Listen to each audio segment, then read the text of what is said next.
जय गुरुदेव, जय महाकाली। आप सभी साधकों का जय महाकाली ज्योतिष केंद्र के आपके अपने चैनल पर स्वागत है। आज एक ऐसी साधना दे रहे हैं, चैनल पर लक्ष्मी जी के तो सैकड़ों प्रयोग दिए हैं, लेकिन अगर इस प्रयोग को सर्वश्रेष्ठ कहा जाए, तो इसमें कुछ गलत नहीं है क्योंकि ये शब्द सद्गुरुदेव के हैं। गुरुदेव ने सभी लक्ष्मी प्रयोगों में सहस्त्र रूपिणी लक्ष्मी प्रयोग को प्रथम स्थान दिया है। ऐसा लक्ष्मी प्रयोग जो दरिद्र को भी संपन्न और अति संपन्न बना सकता है। और आश्चर्य की बात है कि सिर्फ एक दिवसीय प्रयोग है, ऐसा चमत्कारिक प्रयोग है।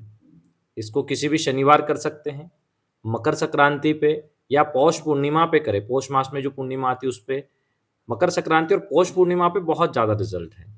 शनिवार भी ये लाभकारी ही रहेगा, रिजल्ट देगा, लेकिन इन दो तिथियों में ये अधिक प्रभावी रूप से रिजल्ट देता है। अति संपन्न जिन्हें होना है उन्हें सहस्त्र रूपिणी साधना अवश्य कर लेनी चाहिए और एक दिवसीय प्रयोग है। और सदगुरुदेव ने भूरे भूरे शब्दों में इसकी प्रशंसा की है। सदगुरुदेव द्वारा लिखित ग्रंथ में इसका उल्लेख है और बहुत इसका जो मंत्र है वो अति अति तेजस्वी है। अगर ब्रह्मांड का लक्ष्मी मंत्रों में परम तेजस्वी मंत्र कहा जाए तो भी कुछ गलत नहीं है, ऐसा प्रभावी मंत्र है। तो ऐसी दिव्य साधना को कैसे करें, उसका विधान क्या है, उसको आप लोग नोट करें और अपने जीवन को निर्धनता से धनवान और दरिद्रता से संपन्नता की ओर ले जाएं। और देखो क्या होता है, मेहनत बहुत जरूरी है हर काम में, तभी आप संपन्न हो पाएंगे, लेकिन दैवी कृपा भी उतनी ही जरूरी है। अगर दैविक कृपा है ना, तो चाहे आपकी कुंडली में ग्रहों की स्थिति कुछ भी हो, वो आपको संपन्न बनाएगी।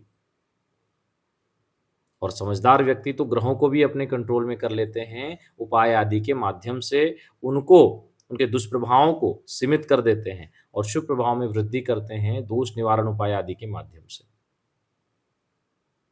तो जब हमें उस चीज का ज्ञान है तो संपन्नता की ओर क्यों न प्रयास किया जाए। जीवन भर संपन्न होने के लिए मेहनत किया है, तो क्यों न 6 महीने ऐसे कुछ प्रयोग कर लिए जाएं विशेष विशेष तिथियों में, जिनसे हम अति संपन्न हो जाएं। कई लोगों के जब फोन आते कि गुरुजी लंबे समय से विदेश जाने के लिए प्रयास कर रहे थे, वीजा नहीं हो रहा था या कोई ना कोई दिक्कतें आ रही थी, ये दिया हुआ लक्ष्मी प्रयोग किया, हो गया। अघोर लक्ष्मी किया, हो गया। गुरुजी बहुत समय से पैसा फंसा हुआ था, स्थिर लक्ष्मी किया, हम साधना से उठे ही और फोन आ गया। और ऐसे एक दो नहीं, कई फोन आते हैं कि उन्होंने लंबे समय से उनके जो काम रुके हुए थे, जो धन और आर्थिक समस्या से संबंधित थे, और उन्होंने किए और रिजल्ट आ गए। सदगुरुदेव ने बड़ी मेहनत से इन दिव्य प्रयोगों को संग्रहित किया है। कुछ ताम्र पत्र पे अंकित थे, कुछ भोत्र पत्र पे थे, टूटे फूटे थे। सदगुरुदेव द्वारा इन प्रयोगों को एकत्रित करके वरदान स्वरूप अपने शिष्यों को दिया गया और गुरुदेव की ही प्रेरणा से आप लोगों तक उन प्रयोगों को हम पहुंचा रहे हैं, ताकि आप लोग भी अपना जीवन उच्च कोटि का कर सको। और जो लोग भी इन प्रयोगों को कर रहे हैं, कहीं ना कहीं सदगुरुदेव की ही कृपा है उन पे। ऐसे तो कोई नहीं कर सकता, उनकी कृपा के बिना उनके दिए प्रयोग को नहीं कर सकते। किसी न किसी जन्म में उनके शिष्य रहे होंगे या उनकी कृपा के पात्र रहे होंगे, तभी उनके दिए हुए प्रयोगों को आप करने का विचार भी कर रहे हैं। अवश्य करिए और उसका लाभ उठाइए। रात्रिकालीन 10 बजे स्नान के पश्चात पीले वस्त्र हो, आसन हो, पीली धोती पहने, दुपट्टा या गुरु चादर रखें और उसके बाद में उत्तर मुखी होकर बैठ जाएं। सामने एक लकड़ी का बाजोट हो, उस पर पीला कपड़ा हो। सबसे पहले अपना पवित्रीकरण और आचमन कर लें। उसके बाद एक प्लेट ले लें, थाली स्टील और लोहे की नहीं होना चाहिए, दूसरी कोई भी धातु की चलेगी। उस प्लेट में आपको एक यंत्र बनाना है। यंत्र देखिए स्क्रीन पर, सहस्त्र रूपिणी यंत्र आपको कुमकुम या केसर से बनाना है। चांदी की शलाका ले लें, अनार की लकड़ी का टुकड़ा ले लें और उससे बना लें।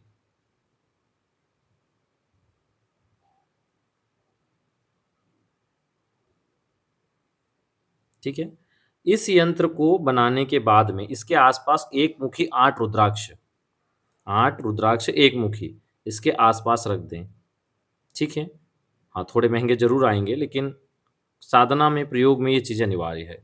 तो आप बहुत से लोग बोलेंगे 5 मुखी 2 मुखी रख दें, तो अगर 5 मुखी या 2 मुखी रखते तो सदगुरुदेव ऐसा बता देते, लेकिन इसमें एक मुखी ही रहना है। एक मुखी रखे जाएंगे।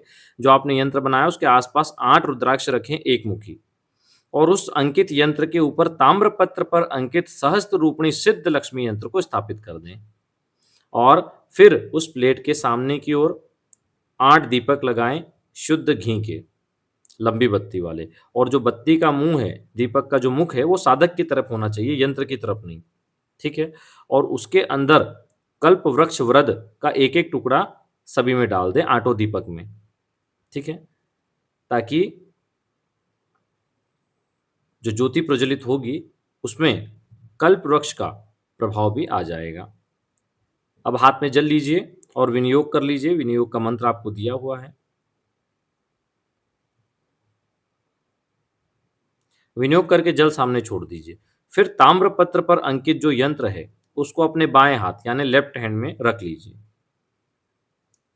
उसे जल से स्नान कराइए, केसर का तिलक करिए और पुनः उसको यथास्थान जहां से आपने उठाया वहीं रखिए उसको, यानी थाली में ही, उस यंत्र जो यंत्र बनाया उसके ऊपर।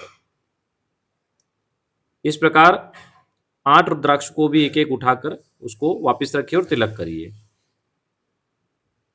उनको स्नान करवा के उनको भी तिलक कर दीजिए। फिर जो महाविद्या मंत्र है, सहस्त्र रूपणी महाविद्या मंत्र, इसका आपको 108 बार पाठ करना है। इसमें माला की आवश्यकता नहीं है, सीधे पाठ कर सकते हैं। वो मंत्र भी आपको स्क्रीन पे दिया हुआ है।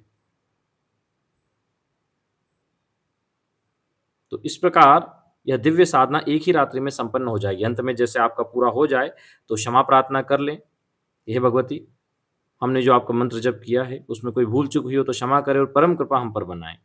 अब इसमें मंत्र समर्पित करने की आवश्यकता नहीं है। आसन के नीचे थोड़ा जल रखें और वही जल अपनी अनामिका और मध्यमा उंगली से छूकर अपनी दोनों आंखों को लगाएं और 4 बार मस्तक को लगाकर बोले शक्राय वशट। देखा जाए तो ये मंत्र नहीं, उज्ज्वलतम रत्न है, सदगुरुदेव द्वारा अपने शिष्यों को दिया गया। यह अनुष्ठान जैसे ही पूर्ण होगा आपके संपूर्ण कार्य सिद्ध होने लग जाएंगे। जब आपका पूर्ण रात्रिकालीन अनुष्ठान पूर्ण हो जाए तो सुबह उसे कोई देखे उससे पहले एक कपड़ा ले लें, पीला कपड़ा, रेशमी हो तो ज़्यादा अच्छा। उसके अंदर यंत्र को और आसपास 8 रुद्राक्षों को रख दें, थाली को नहीं रखना है। और यंत्र ताम्रपत्र पर अंकित है, उसको 8 रुद्राक्षों को रखना है और उसको कपड़े को अच्छे से बांध दो या सिल दो। जमीन पे नहीं रखना, ये ध्यान रखें, पैर वैर नहीं लगे, ये ध्यान रखना। और उसको थैली बनाकर किसी विशेष स्थान पे रख दो जहाँ पर कोई छुए छूत नहीं हो। मतलब कई बार क्या होता है कि लेडीज़ों की जो महीने का समय आता है उसमें इधर उधर छूना हो जाता है, तो ऐसी जगह से बचाकर उसको रखो पूजा स्थान में। जब तक वो सुरक्षित रहेगा तब तक लगातार आपकी उन्नति होती रहेगी और जो आप कार्य सोचेंगे वो कार्य पूर्ण होगा ही। ये ऐसा उच्च कोटि का दिव्य अनुष्ठान है। सहस्त्र रूपणी यानी 1000 स्वरूप वाली। एक हमने इससे पहले सहस्त्र सदगुरुदेव प्रदत्त सहस्त्र लक्ष्मी साधना भी दी हुई है, और ये सहस्त्र रूपणी महाविद्या मंत्र है। अभी बहुत से लोग बोलेंगे महाविद्याएं तो 10 ही होती है और ये महाविद्या कहाँ से हो गई? तो देखो, महाविद्याएं बहुत सारी है, विद्याएं, महाविद्याएं, ठीक है। इस प्रकार कई प्रकार की विद्याएं हैं। जिन महाविद्याओं की हम बात करते हैं, 10 महाविद्याओं की, वो तंत्र की महाविद्याएं हैं, ठीक है। तो बहुत सारी महाविद्याएं हैं जिनको अलग अलग श्रेणी में रखा गया है। वो केवल गुरु कृपा से ही जानी जा सकती है चीज़ें, या फिर सतत अध्ययन के माध्यम से उनको हम समझ सकते हैं। तो इस प्रकार इस अनुष्ठान को करके आप सदैव दैविक कृपा को प्राप्त कर सकते हैं। अगर इसके और प्रभाव को बढ़ाना है तो उसी पोटली का सामान्य पूजन करके प्रति शनिवार आप पुनः 108 बार मंत्र जप कर लें, इसी सहस्त्र रूपणी मंत्र का, और प्रतिदिन एक बार भी करेंगे तो भी इसका खूब लाभ उठाएंगे। तो ये बहुत उच्च कोटि का मंत्र है और सदगुरुदेव द्वारा वरदान है ये अपने साधकों को। चलिए, आज के लिए इतना ही। जय गुरुदेव, जय महाकाली।